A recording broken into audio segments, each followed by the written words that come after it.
Seperti berlian berserak di Katulistiwa, 17.000 pulau terhampar luas di seluruh Indonesia.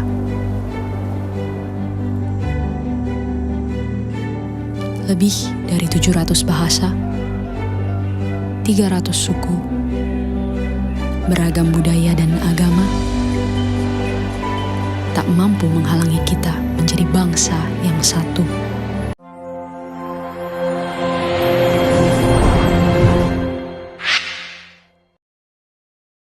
Assalamualaikum warahmatullahi wabarakatuh.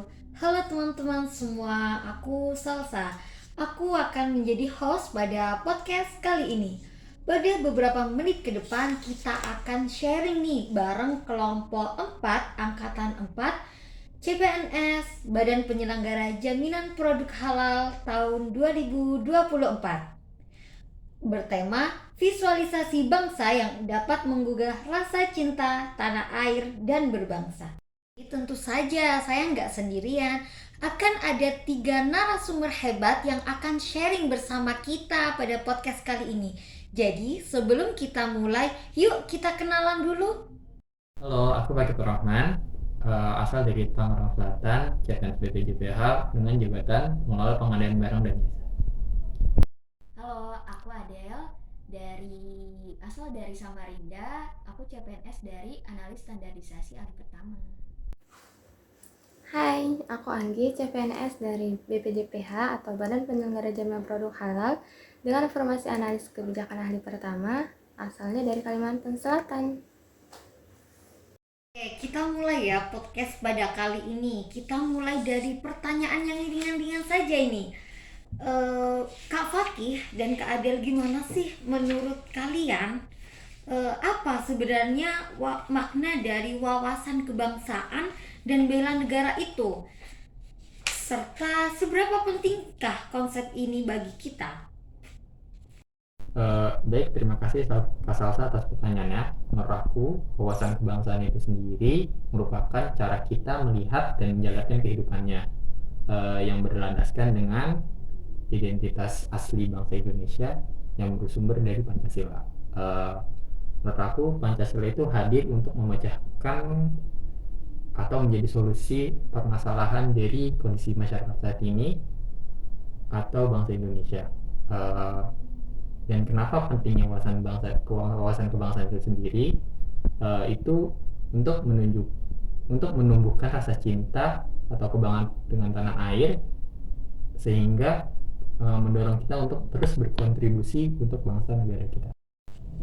Nah, benar kata Kak Fakih. Jadi berdasarkan Undang-Undang Dasar 1945, setiap warga negara Indonesia itu berhak dan wajib untuk menjaga negara Indonesia. Nah, wawasan kebangsaan ini juga penting buat menumbuhkan rasa cinta tanah air terhadap bangsa Indonesia. Kemudian rasa cinta tanah air ini dapat ditumbuhkan melalui pemahaman tentang negara seperti budaya akan Indonesia, Pancasila, dan sejarah-sejarah akan Indonesia. Jadi pada intinya, wawasan kebangsaan dan bela negara adalah landasan untuk memperkuat persatuan dan kesatuan bangsa Indonesia. Dengan wawasan kebangsaan yang baik, tentu kita dapat mengembangkan rasa cinta tanah air dan mengutamakan kepentingan negara di atas kepentingan pribadi. Wah, menarik banget ya ini. Setelah kita memahami wawasan kebangsaan, selanjutnya kita akan membahas bagaimana sih wawasan kebangsaan ini dapat menumbuhkan rasa cinta terhadap tanah air. Selanjutnya kita akan tanya kepada narasumber kita. Kak Anggi, boleh nggak sih kakak jelaskan bagaimana sikap kakak dalam menumbuhkan rasa cinta tanah air dengan latar belakang yang pastinya berbeda-beda? Oke, baik, terima kasih untuk Salsa atas pertanyaannya. Sebagai orang yang tinggal di Jakarta ya, dimana Jakarta itu adalah kota yang sebagian besar masyarakatnya itu adalah perantau ya, yang dimana datang dari berbagai daerah, bahkan dari berbagai pulau dan lain sebagainya. Tentu memiliki adat istiadat dan juga cara pandang hidup yang berbeda-beda seperti itu. Nah, cara nunjukin rasa cinta tanah air tuh juga bisa dengan berkarya melalui sosial media dengan mengupload konten-konten yang mengunggah rasa persatuan ya, atau konten-konten yang tentang budaya seperti itu. Minimalnya kita nih tidak menyebarkan hoax ya di sosial media. Itu merupakan juga salah satu wujud dari rasa cinta tanah air. Aku juga sadar sih bahwa negara kita ini tuh memiliki berbagai suku, budaya, dan agama. Dan itulah yang menjadikan Indonesia menjadi lebih indah tentunya. Aku juga belajar sih untuk bisa menghargai perbedaan, ataupun ikut mempererat kesatuan dan juga membuka diri terhadap pandangan-pandangan lain. Dan bagi aku juga cinta tanah air itu bukan hanya sekedar simbol ya, melainkan cara kita untuk saling menghormati, menjaga kerumpunan, dan juga ikut berkontribusi sesuai dengan kemampuan kita masing-masing. Seperti itu mungkin ya Kak Salsa. Terima kasih. Selanjutnya kembali lagi nih ke Kak Faki dan Kak Adel. Menurut kalian nih, apa sih tantangan kita untuk bisa cinta tanah air di era teknologi seperti sekarang ini? Baik, terima kasih Kak Salsa atas pertanyaannya. Kalau menurut saya pribadi, kalau untuk anak muda khususnya yang saat ini aktif di media sosial, platform media sosial ini bisa dijadikan tempat untuk menanamkan nilai-nilai cinta tanah air dan nasionalisme. Contohnya mungkin teman-teman juga sering memakai platformnya juga seperti YouTube, Reel Instagram, video TikTok, dan sebagainya. Karena itu, kalau tidak kita manfaatkan dengan baik, khawatir kedepannya kita akan kehilangan model yang dapat menginspirasi terkait nasionalisme dan cinta tanah air. Oleh karena itu, perkembangan sosial media ini sebaiknya kita manfaatkan untuk melestarikan budaya dan melestarikan alam Indonesia.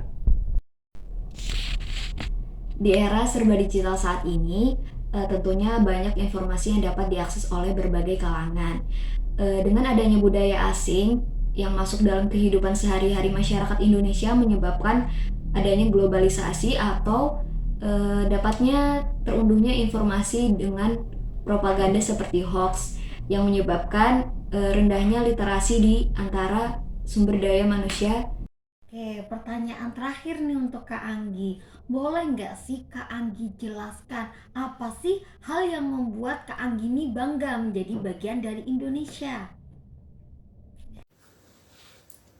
Oke, mungkin satu hal yang membuat aku bangga sebagai orang Indonesia, mungkin jawabannya itu karena rasa kekeluargaan ya yang kita miliki gitu, apalagi kita sebagai perantau. Jujur awalnya tuh aku sempet takut gitu, jadi takut kalau misalnya terlihat menonjol karena ada berbeda dari ras ataupun suku yang aku awalnya dari Kalimantan kan.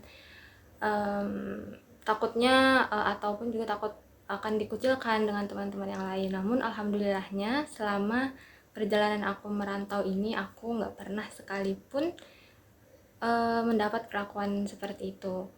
Dan menurut aku juga rasa kekeluargaan masyarakat Indonesia ini telah membuat aku ngerasa aman dan nyaman gitu untuk tinggal di istilahnya di kota orang. Seperti itu Salsa.